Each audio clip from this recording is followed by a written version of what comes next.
I've always worked in monochrome. I love the idea of one dominant colour with a contrast against the white, the clean cut lines. And more recently, I've been working with almost an Yves Klein blue. I think for me, blue is less dominant than the colours of red or green or black. Blue is, well, for me, it's an elusive colour, which is the opposite to my work. So I really like the contrast it has. My practice is drawing, mainly depicting architectural landscapes with an element of fantasy brought in through figures and mammals.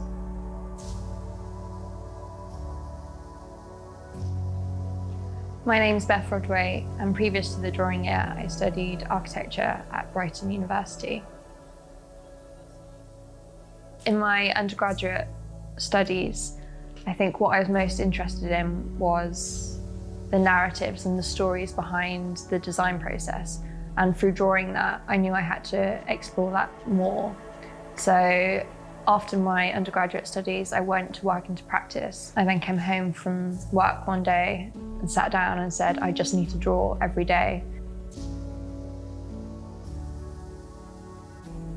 I was definitely pushed on the drawing year out of my comfort zone. I was taught to work with colour, which I'd never really worked with before. I was taught to use different mediums, which I'd only really used tiny little architectural pens before.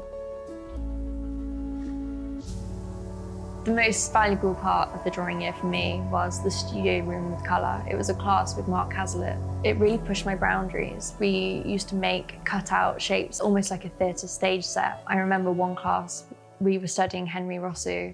It really introduced mammals to my work and that fantasy aspect to everything as well. It helped me treat my drawings as a stage set as well.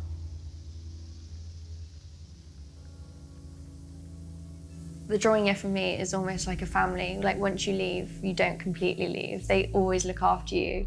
And the opportunities that are there post-drawing year are incredible as well. For example, one of the opportunities that the Royal Drawing School has given me is attending the ESMOA residency program in LA, which is only open to alumni of the drawing year.